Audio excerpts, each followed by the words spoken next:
Good afternoon, ladies and gentlemen. Welcome to this meeting of democracy and those that believe in democracy.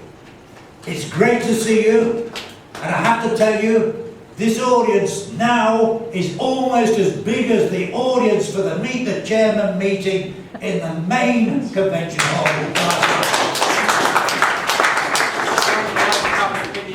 And I said to Ben Elliott at the end of the meeting, here in the Liberty Zone is where debate is taking place at this party conference. And that is why it is wrong that the party is excluding members from discussion and debate and motions at the party conference, because what is happening here today should be taking place in the main auditorium.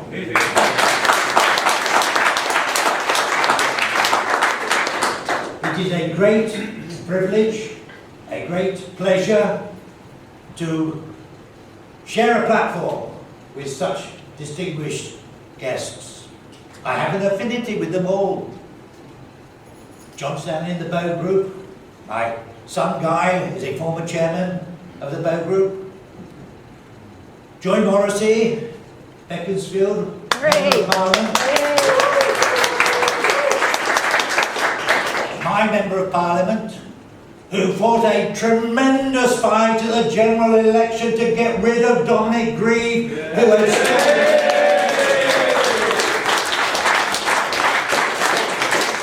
What a victory, what a sweet victory that was.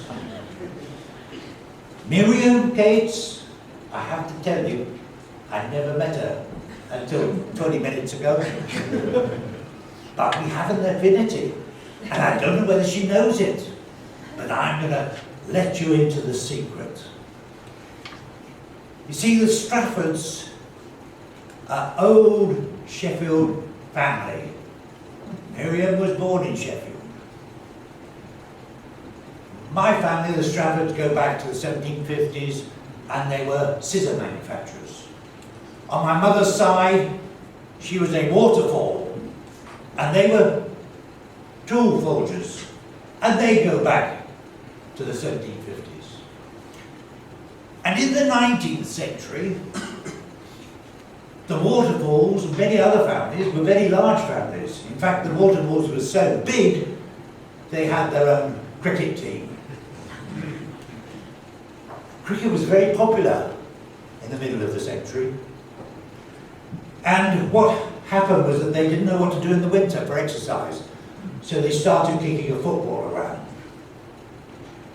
And in 1857, the first existing football team in the world was created.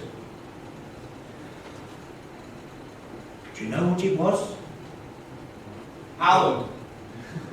No, it wasn't Hallam. Hallam was the second one. I'll come to Hallam in a moment.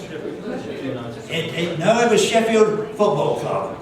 And you know, Bramall Lane was built by the Duke of Norfolk as a cricket field, and he converted it into a football ground, and Bramall Lane is the oldest existing football ground in the world. Now, here comes the connection. In 1857, three men got together to form the Sheffield Football Club, and one of those men was John Charles Shaw.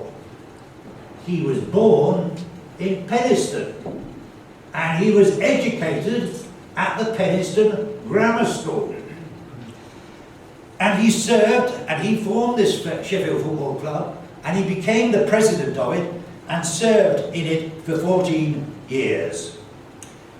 And he was married to Annie Waterfall.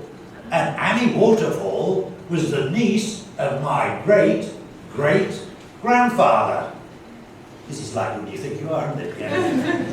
Yeah. He, in 1860, moved to Sandygate, and he formed the Hallam Football Club. And the Hallam Football Club is the second oldest football club in the world. And in 1860, three Waterfalls were in the team of the Harrow Football Club. And my great-great-grandfather, William Waterfall, was one of them. Now here it turns interesting. Sorry to bore you so far. But John Charles Shaw was a Conservative Party agent, and he was responsible for the area of Birmingham, and in 1875 he was made the organising secretary of the whole of the Conservative Party for England and Wales. He modernised the Conservative Party. He revolutionised the way in which we conducted campaigns. And when he retired, he had not one but 2 testimonials. And he was given a silver platter and a silver cup and £1,200, which at the time, or it's today, is about 100,000. That's how much he was appreciated. So a little lad from Penistone created the game of football with the Sheffield rules that changed the world, and also he changed the Conservative Party and politics. A little lad from Penistone in Yorkshire did that. Miriam, I'm looking to you to do the same.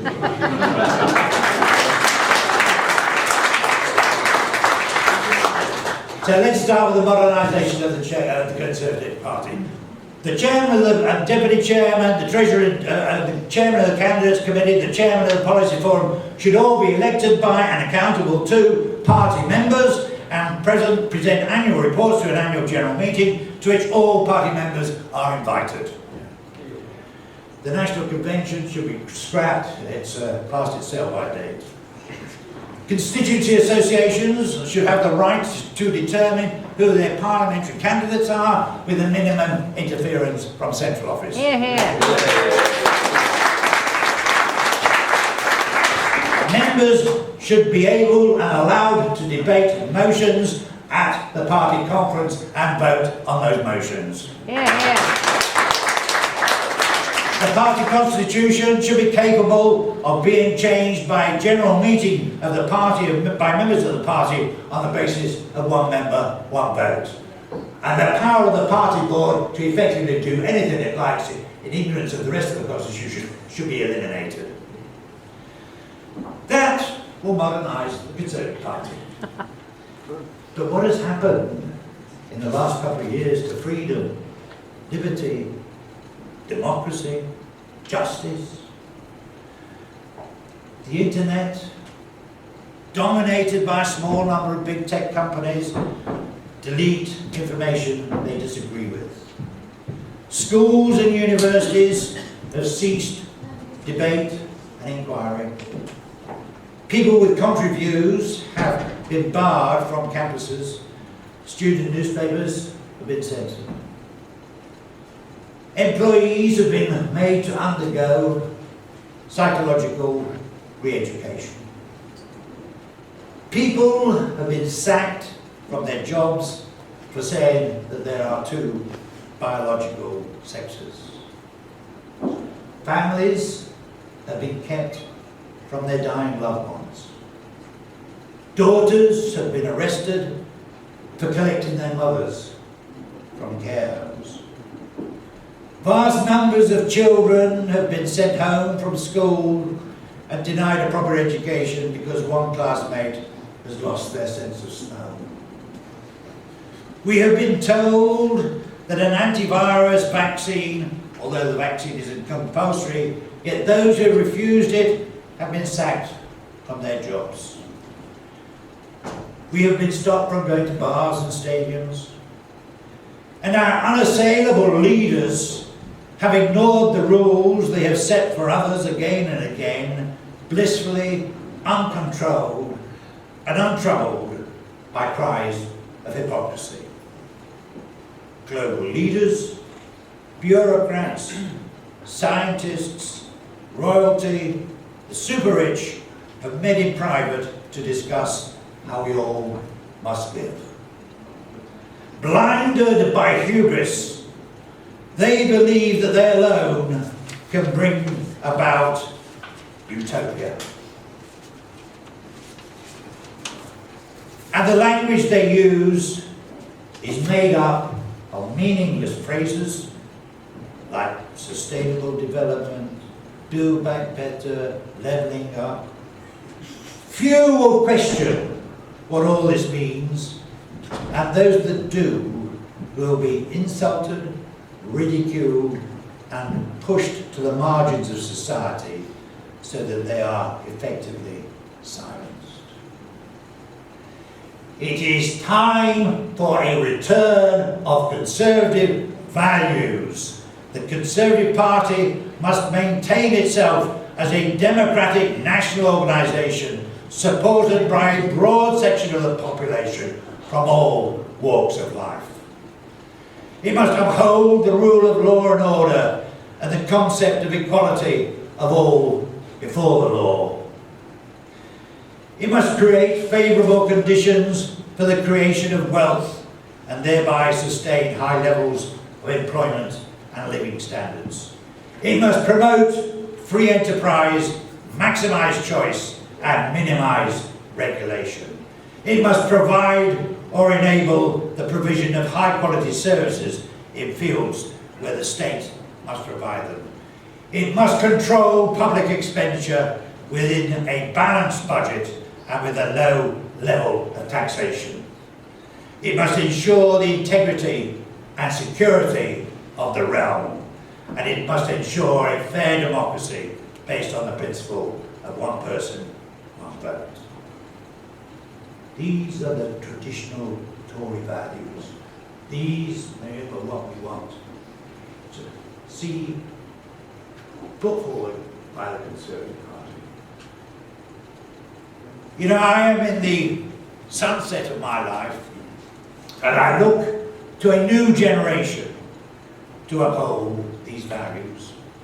I look to Miriam, to Joy, to Jonathan, to hold the torch of the Conservative Party, the torch of liberty and freedom that has shone so bright in our nation in the past. And in the words of Ronald Reagan, I'll be there as a foot soldier in your army, ready to do everything I can to assist you in your endeavours. So let us all go forward with hope that we can now recreate our Conservative Party and a country that we can be proud of. Thank you.